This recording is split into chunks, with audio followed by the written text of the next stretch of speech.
United Nations Secretary General Antonio Guterres has appealed for debt relief for African countries and more investment to help their economies recover from the COVID-19 pandemic, climate change, and the impact of the Ukraine war. The United Nations chief spoke while on a mission to Senegal, Niger, and Nigeria, where he visited communities affected by conflict and climate change. On this edition of Africa Weekly, we will be focusing on the implication of this visit. And I am Charles Alpha, welcoming you to Africa Weekly.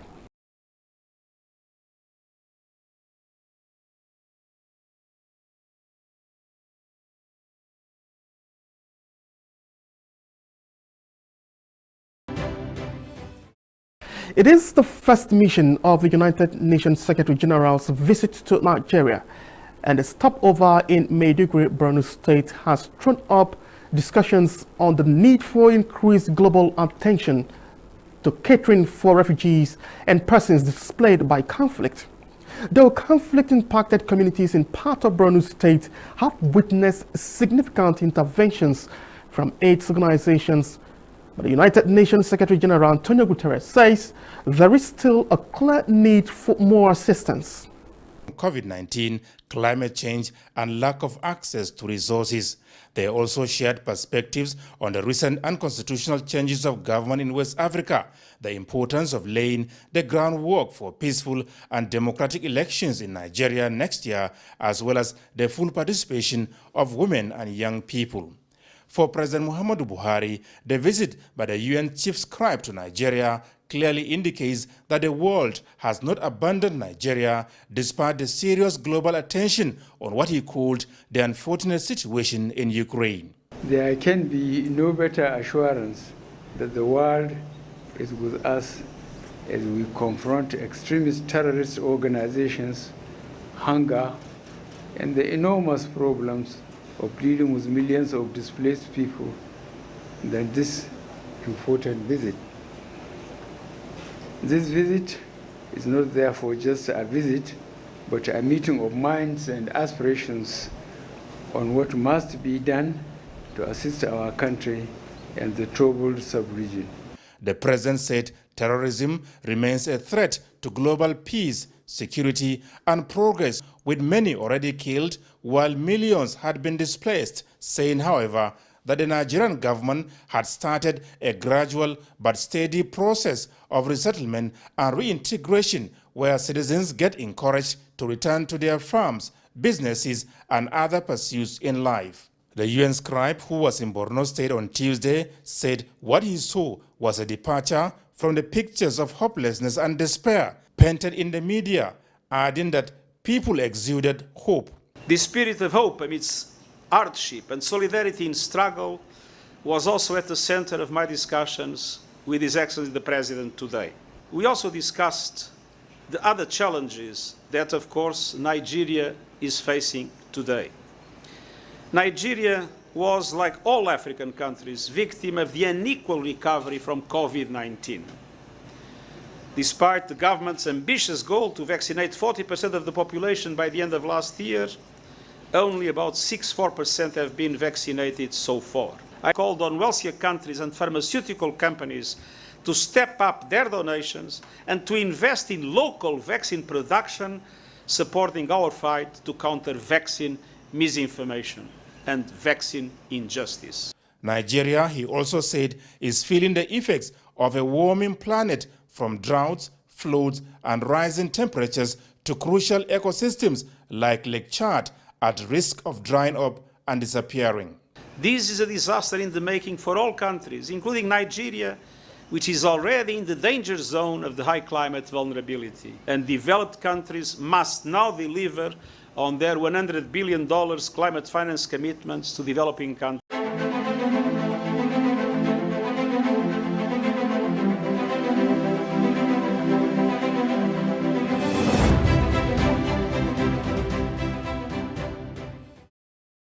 Joining me now in the studio to analyze this issue is the Nigerian representative at AU ECOSOC, Dr. Tunji Asaolu.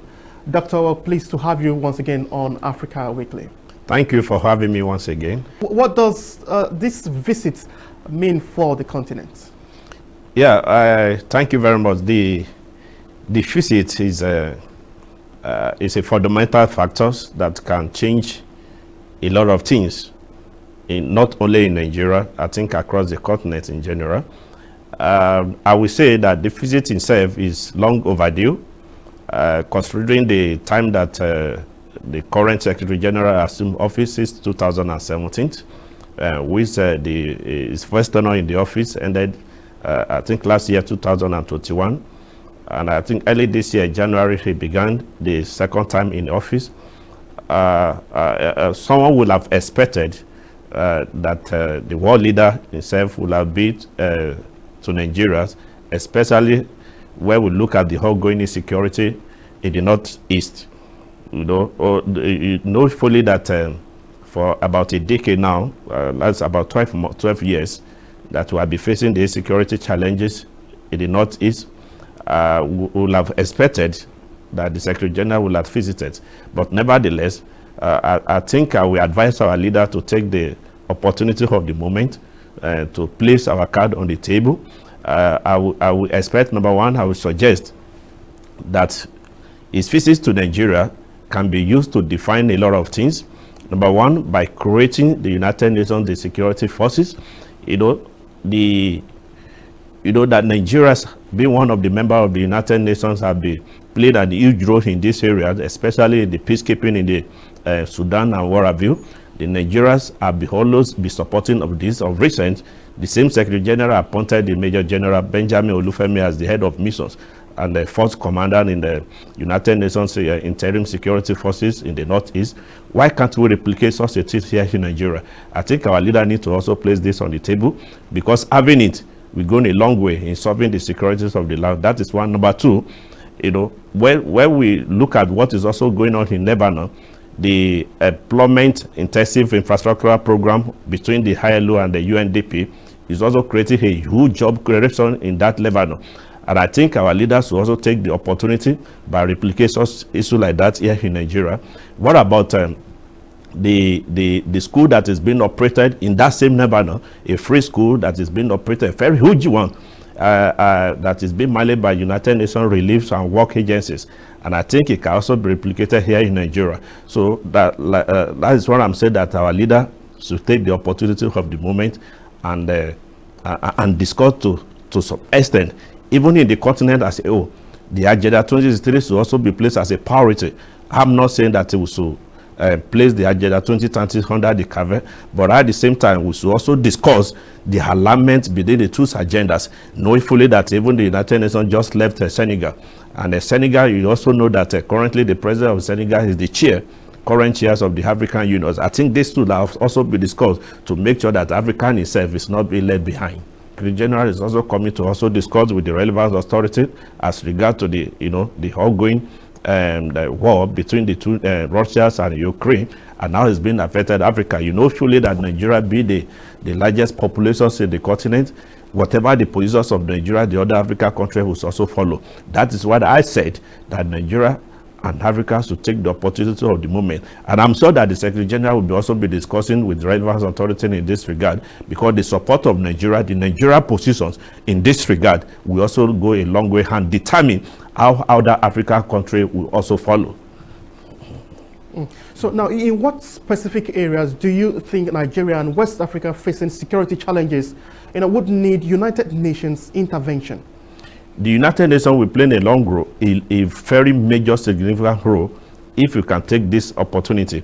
For example, like I said, in the area of insecurity in the Northeast, so that of recent, we have been facing a lot of insecurity, moving from Boko Haram to banditry, from banditry to kidnappings and war abuse, and name them, in the security in the land, that people cannot move freely, even on the road, on the hills, and the people has left their own neighboring zone to run in escalator. I think his visits to Nigeria can change a lot of, bring a lot of significance. It's not as if that the Nigerian government have not playing a lot of role. They have tried their own to their own best. But I will advise or request that the United Nations Secretary General to create funding opportunity for the civil society in terms of the citizens' engagement and monitor and evaluation, who know fully that the government cannot monitor itself. So he required the civil society to make sure that they provide that accountability, transparency, to make sure that every one naira that is being spent in the lives of the citizens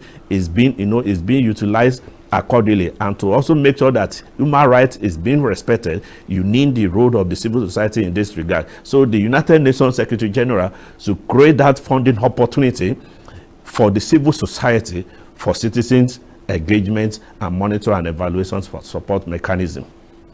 Right, thank you so much, Dr. Olatunji, the Nigerian representative at AU ECOSOC there. Thank you so much for sharing your mind, your thoughts on this particular issue. Thank you for coming on Africa Weekly. Thank you for having me once again. Thank you.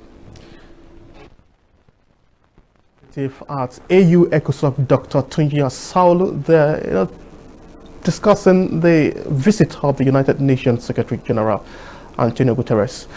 Now, Africa Weekly continues with the Tidbit segment. Please do stay with us.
A draft national program of action that will address challenges of governance in Nigeria has been developed by the African Union Development Agency.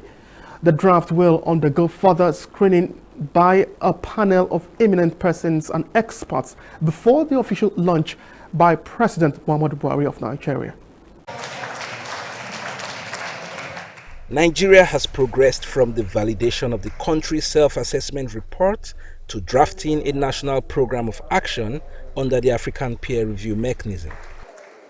This APROM workshop for several days considered governance challenges identified in the country's self-assessment report and harmonized various inputs from interest groups across the country to formulate practical solutions to good governance. Address out-of-school children, address public-private sector partnership, address infrastructure, aviation, name it.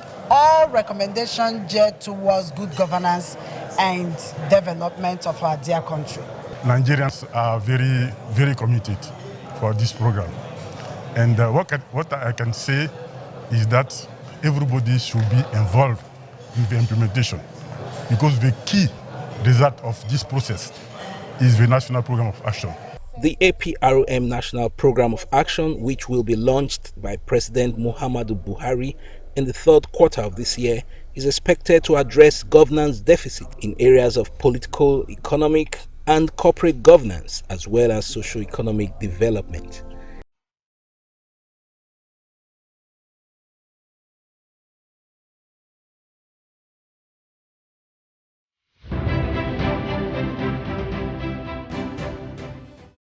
Go now to Rwanda, where private sector practitioners and Botswana have agreed to meet more frequently to get enough information on investment opportunities, as both countries need to boost their economies.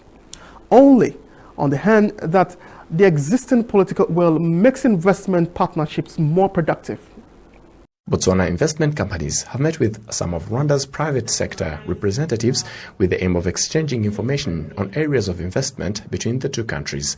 Kelotsiste Olebile, the Director General of the Botswana Investment and Trade Agency, points out that Rwandan and Botswana investors need each other in order to boost their countries' economies, since investment opportunities are available on both sides. It's very exciting, the opportunity of strength incubated through our International Financial Services Center, which you are also starting in Rwanda. And it is in this drive that we can create true African multinationals. And we do believe that through this collaboration, we will see more grow into that level from Botswana and from Rwanda. The Botswana economy is highly based on tourism and mining, with a population of 2.3 million people with a total land area of 582,000 square kilometers. Jean-Françoise Mubirigi, the Vice President of the Private Sector Federation, says that Botswana has many investment opportunities that modern private sector practitioners should make productive. They are looking at venturing into industrial sector, particularly into agro-processing, developmental ICT services, supporting innovation projects in Rwanda, and financial services. Private sector practitioners on both sides also signed cooperation agreements covering different fields, including elimination of obstacles that hinder trade and investment, something the Minister of Foreign Affairs and International Cooperation, Dr. Vincent Biruta, said will bring about desired results since there is political will on both sides. Let us set result-oriented implementation plans of what we have jointly discussed, agreed and signed upon. 2, let us work together towards our mutual goals with a sense of urgency. This is the first time such a meeting has been held between the Rwandan and Botswana private sector practitioners.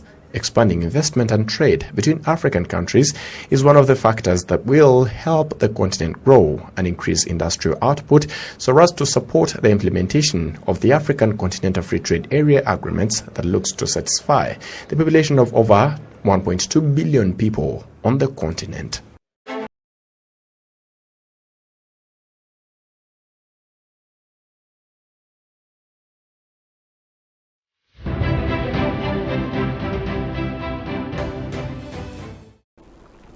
And still in Rwanda, the Central African Republic have signed a memorandum of understanding with Rwanda that will facilitate with promotion of homegrown solutions to deal with the challenges both countries face and encourage more cooperation.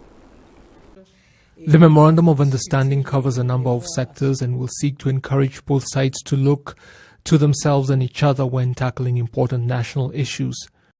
This Memorandum of Understanding is a very important one. It's a very important instrument in the implementation of South-South cooperation. We know that as African countries, we can learn from each other. It is much easier to learn from our sisters and brothers in other African countries, as we share many things like our values, our environment, and it's much easier to develop together strategies and policies that are easily applicable and also having an impact on long term. African countries are progressively realizing that the solutions to the problems the continent faces must come from Africans themselves. Nous avons intérêt à marcher ensemble. We stand to benefit from working together to reduce poverty levels. Why? Because poverty gives the opportunity for people with bad ideologies to poison a country's youth into rebellion, and when such things occur near Rwanda's borders or further away, the repercussions eventually find their way into the country itself. Those people may cause insecurity, which is why all Africans must live decently, and the responsibility of fighting poverty belongs to all Africans. Chacun là où il est, il puisse vivre décemment, et donc il faudrait que cette lutte contre la pauvreté soit considérée comme une lutte pour tous les Africains. Indeed, extensive cooperation between African countries presents benefits on many fronts. This is an agreement that aims at promoting digitalization, and we have a delegation that is led by a minister from the Central African Republic that came in Rwanda with a delegation to learn from the experience of Rwanda. And this is in the context of the South-South cooperation, because we have a strong belief that we don't have to go abroad in other continents to look for solutions for challenges that we have in Africa. The United Nations Development Programme in the Central African Republic will support the implementation of the agreement. Yeah, we are supporting this agreement because UNDP believe in the acceleration of sustainable development goals. That's one. Secondly, Rwanda has gone through the same issue that the Central African Republic is going today. Rwanda is far advanced. Rwanda had the vision. Rwanda have transformed the daily life of its citizens through digitalization. Rwanda can offer the Irembo platform, the Rwanda Online. Rwanda and the Central African Republic have strong bilateral ties that encompass security, trade, and more.